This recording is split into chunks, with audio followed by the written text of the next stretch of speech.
Welcome everybody, I'm Rose Smith from AbsoluteSoulSecrets.com and I've got the Savvy Sagittarius February 2024 horoscope. Firstly, I'm going to draw two cards as theme cards for the month for you, so let's get on with that. We'll go to the board now.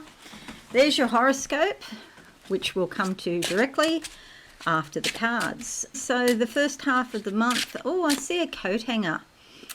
Gee whiz, two meanings. This might be especially for people who live in Sydney, Australia, because of the Harbour Bridge. The nickname in Australia is the coat hanger, and I did see a picture of the bridge yesterday, so that probably reminded me.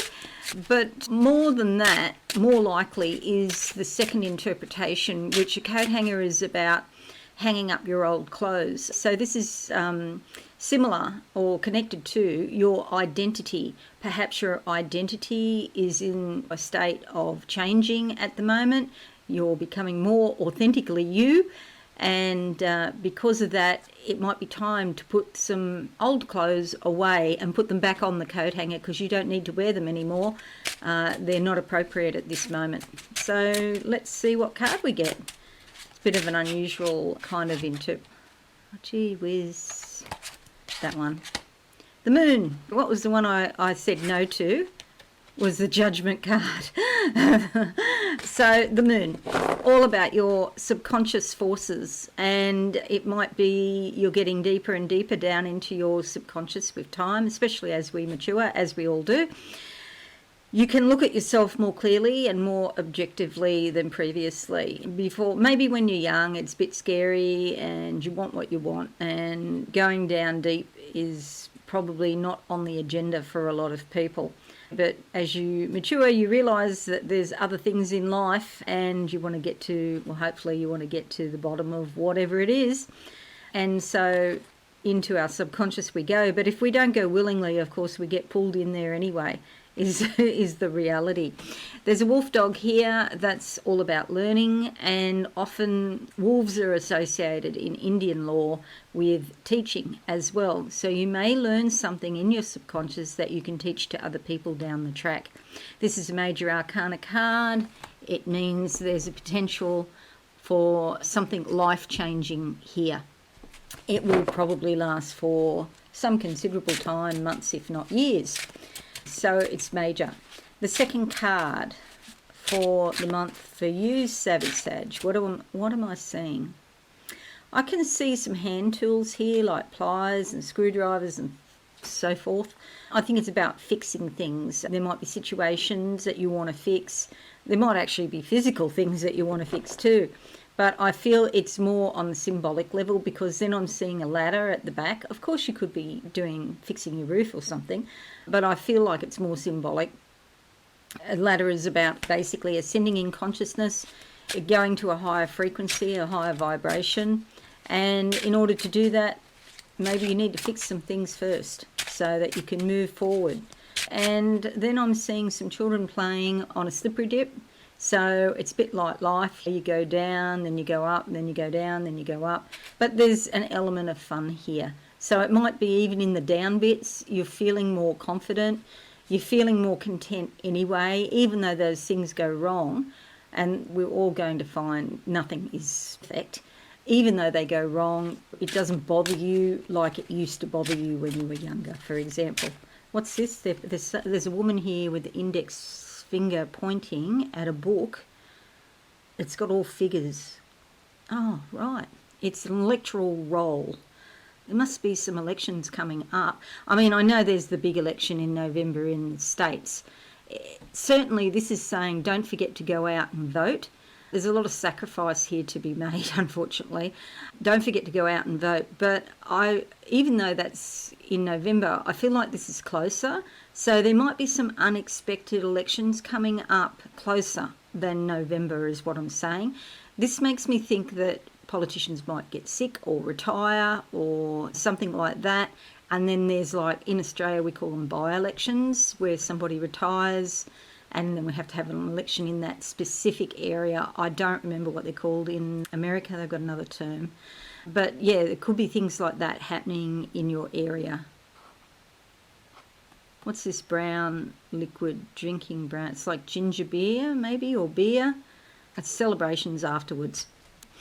All right, the card that comes up for number 2, geez, that was like very deep. It's hard to open my eyes. The card that comes up is the 10 of Wands. Dear Savvy Sag, it's the end of the cycle. It's time to drop the burden. Something you've been carrying for a very long time.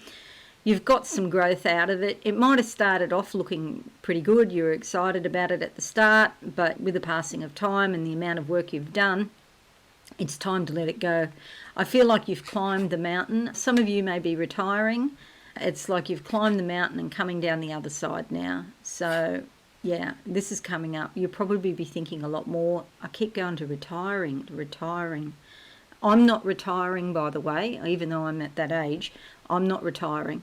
And I dreamt about last night, because I've got Uranus squaring Uranus at the moment, and I dreamt about storms and electrical storms, and I said, no, I'm going to stay out here and watch this. Somebody asked me, are you going to go inside? I said, no, I'm going to stay and watch this. So watching the transit of Uranus squaring Uranus, but there is a tie-in with that and retirement, the end of something coming up.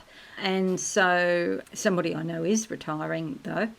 And it might be that you'll be thinking about retiring. At the very least, it's time to drop the burden. You've got a lot of growth out of this. You've got a lot of experience. Now it's time to take things a bit easier.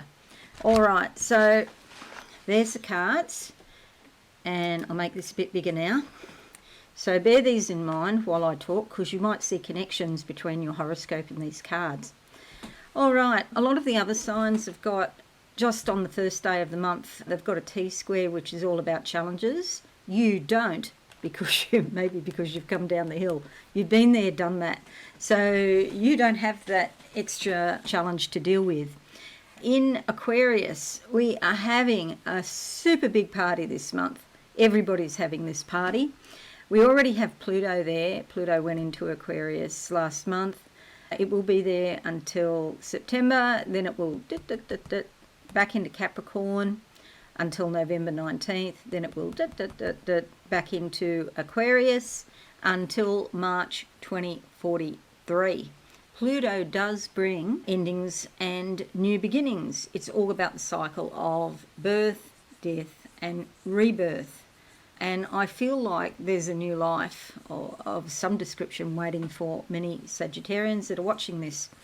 And especially because up here we have the full moon, which at some point will be conjunct your MC. I'll come to that in a moment, but it's in your house of career. So that's very significant to you. That's on the 24th. So around the 24th could be a very significant time for thinking about retiring as well. But we have this party going on. We have Mercury going in on the 5th of the month, or if you're in Australia or in New Zealand, that's the 6th. So add a day. All Aussies and Kiwis add a day to whatever I say, okay, because you're basically ahead in time by almost a day. Mars, the 13th, it goes in. Venus, the 16th. New moon goes in on the 9th. And this huge big party brings a ton of energy and activity to your communications. And so there might be some very important and potent and impactful communications going on for you in February. It is about transactions, specifically or particularly financial transactions and banking. It's also to do with messages. It's to do with scams and tricksters. So do be careful of that. We have Venus there bringing a beautiful, flowing, affectionate, warm energy with appreciation of beauty, peace, justice. It's very important to be fair. Mars bringing extra energy and vitality, and the new moon bringing new beginnings. All of this could take place in your local area. There might be new things going on that you start to attend in your local area. It could also be to do with learning. Third house is associated with learning, not usually formal learning like, say, a university degree, which would be more in the 9th house, but just maybe short course or learning things off your own bat. And remember, we talked about the wolf dog in the cards. And also, this house is associated with distant relatives, cousins, and siblings. Maybe one of your siblings or cousins lives away and you haven't heard from them for a while, and then you get a unexpected communication of some description. So a lot of activity in your daily life. Well, sorry, let me rephrase that. A lot of activity going on, generally speaking. It could be any number of things, but you might find you have a lot of errands in your local community, going down to town and shopping or doing stuff more so than usual. It could be a lot of more communications with your neighbours as well. And as I said, the new moon does bring new beginnings. You may meet new people in your local area. The sun goes into Pisces on the 18th as well here. This brings a lot of insight and awareness around your home and family. There's a lot of warmth. There's a lot of consideration of family members and nurturance. You may have people coming to your home that are like family in some way. At some point, so that's on the 18th, when the sun moves into the fourth house, it's going to be conjunct Saturn, so that could bring some sort of restriction. Saturn wants you to plan a little bit. It's not so much, let's do this at the drop of a hat. It's, let's set a date next week and get together. So there's a bit of planning involved, most probably. Then we have your true node conjunct Chiron on the 19th here in your house of creativity, and it's your destiny to deal with any spiritual or emotional wounds you might have around romance, around your inner child and growing up, what happened to you while you were growing up, and to do with your creativity, because these wounds are probably impacting upon you in ways that you hadn't considered. So yes, romantic life, of course your general personality, but also your creativity. So it's like it's destined, because this is the North Node and it is associated with destiny and karma and fate. And so these two are going to be conjunct 16, 19 degrees. So they're coming really close together and they're blending their energies, and it's time to release the hurts of the past. A healing is apparent. Okay, a healing is called for here. So do your best to help that through meditation and looking at your dreams and looking at the issue, because the light of your awareness, your mind, looking at the issue will help in the healing process. Mercury moves into Pisces on the 23rd as well, joining the Sun and Saturn and Neptune here. And Mercury travels really, really fast, so it's going to catch Saturn really quickly and catch the Sun. And when it catches the Sun, you'll have really bright, sunny communications with family members or about your home. And there could be transactions there. You may be buying new things for your home as well.